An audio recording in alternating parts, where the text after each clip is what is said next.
Hello everyone, নতুন একটি ভিডিওতে আপনাদের সবাইকে স্বাগতম। আমরা মাত্র ইউনিভার্সিটি হোস্টেল থেকে বের হলাম। এই যে পিছনে আমাদের হোস্টেল, আর এটা হচ্ছে ক্যাফেটেরিয়া। তো আমার সাথে আছে ও সুপরিচিত মেহেদী হাসান। তো আজকের ভিডিওতে আমরা কথা বলবো হচ্ছে বুলগেরিয়ার জব ক্রাইসিস নিয়ে।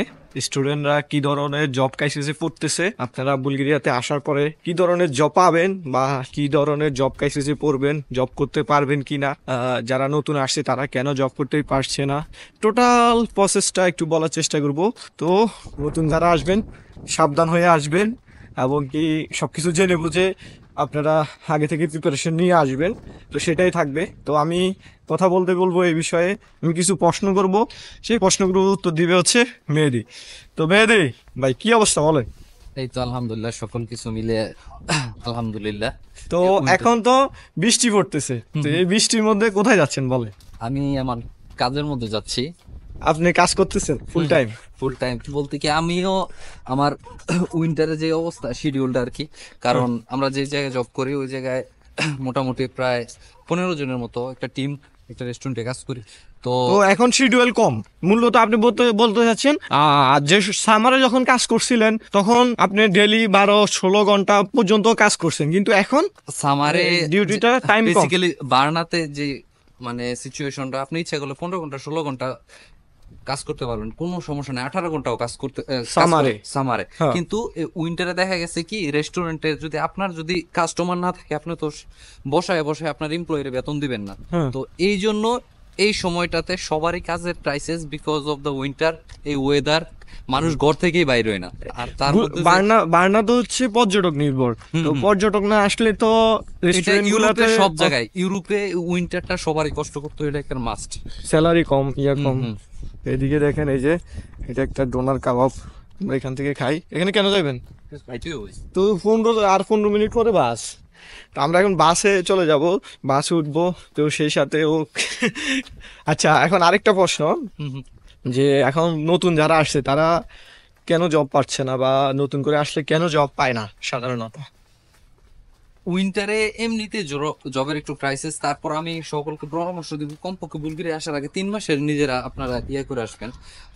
জব পাবেন না 3-4 মাস 3-4 নিয়ে আসতে। ভাগ্য থাকলে ভাই 7 দিনও জব পাওয়া যায়। এখন আচ্ছা। হইতেছে কি, মানে এই সময়টা মানে সবার একটু ক্রাইসিসের সময়। তো এই সময়টা সবার মানে 2-3টা মাস একটু মানে যে পিঁপড়ার মতো, যে 6 মাস আর্ন কইরা ওটা 3 মাসের জন্য রাইখা দেয়, যে পরবর্তী 3 মাস খাওয়ার জন্য। তো আমি মনে করি যে এই সময়টাতে যারা আছেন সবাই মানে এই স্ট্র্যাটেজিটা একটু ফলো করবেন।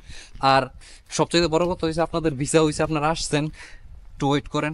বা এই সময়টাতে যারা আসবেন, এখন এই ভিডিওটা তো দেখবে যারা মূলত এখনো আসে নাই তারা, তো তাদের উদ্দেশ্যে আপনার কি কথা থাকবে? এখন যারা আছে তারা জব পাইতেছে না কেন, এটা একটু ডিসক্রাইব করলে বিষয়টা ক্লিয়ার হয়। আমি যদি আপনাকে শর্টলি আর একটু করে দিই, যে প্রথম যে সমস্যাটা, দুইজনে জব পাইছে কিন্তু জব কন্টিনিউ করতে পারতেছে না বিকজ অফ তাদের টিএসসি কার্ড নাই। টিএসসি কার্ড না থাকলে কিন্তু আপনাকে কেউ লিগ্যাল ভাবে জব দিতে চাইবে না, ঠিক আছে? এটা হচ্ছে প্রথম। কিন্তু উইন্টারে একটু ডিফারেন্ট, উইন্টারে হয়তো জব ফেসিলিটিস বেশি থাকার কারণে কাজ ছাড়াও জব করা যায়, যেটা আমরা করছিলাম। আর এখন নতুন যারা আসে উইন্টারে আসছে, তার উপরে আবার কার্ড নাই, সবকিছু মিলে জবও কম। আর সবচেয়ে বড় কথা হইতেছে, আমি সবাই যে জিনিসটা এক্সপ্লেন করে দিই, আপনি যদি 1000 থেকে 1200 লেবার জব করতেন যান, আপনার টিআরসি কার্ড হলে আপনি প্রত্যেকদিন এই জব পাবেন, প্রত্যেকদিন, যদি আপনি হার্ড ওয়ার্ক করেন। তাহলে তার মানে 600 ইউরোর মতো। 600 ইউরোর জব সবসময় বুলগেরিয়াতে পাওয়া যাবে, সব সময়। এটা কি বলে, চৈত্র নাই বৈশাখ নাই, যে কোনো সময়টা আপনি পাবেন। তাহলে 600 টাকার জব করতে, মানে 600 ইউরো জব করতে পারবে, এবং কি 5 দিন ডিউটি, 8 ঘন্টা করে। 8 ঘন্টা ফ্যাক্টরিতে ভাই অ্যাভেলেবেল। তারা কর্মী সংকটের জন্য ইউনিভার্সিটিতে অলরেডি বইলে রাখছে, যদি তোমাদের কোনো স্টুডেন্ট ইন্টারেস্ট থাকে আমাদের সাথে যোগাযোগ করাই দাও। আচ্ছা আচ্ছা, প্রতি মাসে এই যে বাস খরচ কত টাকা যায়? 15 লেবার। 15 লেবার। আর থাকা খাওয়া মিলে কত লেবার খরচ হয় টোটাল? থাকা 300, মোটামুটি ওই পাশে 800 লেবার মতো খরচ হয়। 400 লেবার সেভ করা যাবে। এই যে এটা হচ্ছে এই পাশে চলে, এটা হচ্ছে বাস কাউন্টার। আমরা বাসে করে চলে যাব। তো আশা করি আপনারা বুঝতে পারছেন আসলে জব ক্রাইসিস হয় উইন্টারে। তাছাড়া টিএসসি কার্ড না থাকলে জব পাওয়া যায় না। এরপরে আবার হচ্ছে নতুন যারা আসবেন তারা মিনিমাম 3 থেকে 4 মাসের প্রিপারেশন নিয়ে আসবেন, তাহলে আপনাদের জন্য ভালো হবে। সবাইকে ধন্যবাদ ভিডিওটি এতক্ষণ পর্যন্ত দেখার জন্য।